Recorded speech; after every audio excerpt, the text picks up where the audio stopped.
Nominal account, nominal account वह खाते होते हैं जो किसी लाभ से, हानि से, आय या व्यय से संबंधित होते हैं। यानी कि ये खाते क्या करेंगे, आपके लाभ हानि को बताएंगे, खर्चा हुआ कि इनकम हुआ उसको बताएंगे। ऐसे खाते जो बनते हैं वो सब आपके नॉमिनल अकाउंट के अंतर्गत आते हैं। ठीक है। Account which are related to expenses, losses, income और gains are called nominal account. यानी ये सब जो अकाउंट रिलेटेड हैं वो किससे संबंधित हैं, आपके खर्चा से, हानि से, आय से और लाभ से। ये जो खाते बनेंगे ये सब आपके नॉमिनल अकाउंट के अंतर्गत आएंगे। ठीक है यार। देखो purchase good from Dinesh, Dinesh के यहाँ से माल खरीदा आपने। ठीक है। तो यहाँ पे आपका रूल्स जो है कह रहा था, अगर ट्रांजैक्शन में पार्टी का नाम दिया रहेगा तो पहला खाता पार्टी के नाम से हो जाए। तो कौन सा खाता बनेगा, पहला दिनेश के नाम से बन जाएगा। ठीक है। दिनेश ने क्या किया है वो खाता बनेगा, परचेज किया है, इसलिए आपका यहाँ पर परचेज खाता बन जाएगा। दो खाते आपके हो गए, परचेज और दिनेश।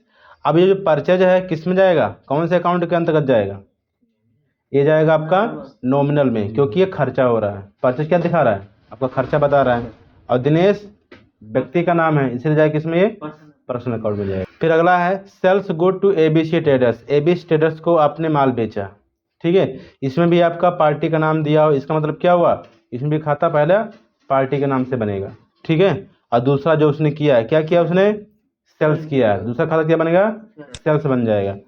तो अब जो सेल्स है किसको दिखा रहा है, इनकम को शो कर रहा है। यानी कि आप माल बेचो तो क्या होगा, आपको इनकम होगा। इसलिए आपको किसमें, जो आपको आय को, जो आपको व्यय को, जो हानि से संबंधित खाते बनेंगे। तो आपका जो सेल्स क्या है, इनकम को नहीं बता रहा है, आय। आप माल बेचो तो क्या होगा, आय मतलब इनकम होगा।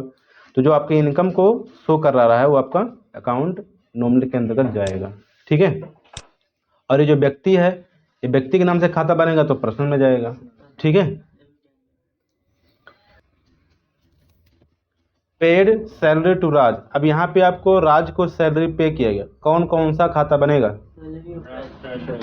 सैलरी कैश बनेगा, सैलरी राज बनेगा।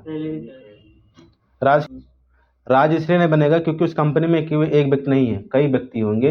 तो अगर आप बनाओगे व्यक्तियों के नाम से तो आप हिसाब नहीं कर पाओगे, इसलिए शीर्षक के अंतर्गत आपका, सैलरी के अंतर्गत आपका बन जाएगा। और जो आपका कैश उधार तो देना जाता है सैलरी आपका, इसलिए कैश बनेगा। ठीक है। तो एक आपका बन जाएगा सैलरी, एक बन जाएगा आपका कैश। अब यहाँ पे जो सैलरी है किसको इंडिकेट कर रहा है, सैलरी प्रकार का आपका खर्चा है। आप सैलरी दे रहे हो अपने काम करने अपने वर्कर को, तो क्या हो रहा है, आपका खर्चा हो रहा है, इसलिए आपका सैलरी जो है नॉमिनल अकाउंट में जाएगा। कैश क्या है, एक प्रकार की संपत्ति है, करंट एसेट है। ठीक है। इसलिए आपका ये रियल अकाउंट में जाएगा। पेड रेंट ऑफ शॉप, दुकान का आपने किराया पे किया। तो यहाँ पे आपको दो खाते बनेंगे, पहला आपका क्या बनेगा, रेंट बन जाएगा क्योंकि एक प्रकार का किराया है। ठीक है, किस लिए आपने पे किया है। और दूसरा क्या बनेगा, कैश बनेगा क्योंकि उधार कभी दिया नहीं जाता है रेंट। ठीक है। तो एक हो जाएगा कैश आपका, एक आपका हो जाएगा रेंट हो जाएगा। अब रेंट किसको इंडिकेट कर रहा है, एक प्रकार के खर्चे को। ठीक है। अब जब खर्चे को इंडिकेट कर तो किस में जाएगा, रेंट आपका नॉमिनल में जाएगा, कैश प्रकार की संपत्ति है इसलिए आपका ये रियल में जाएगा।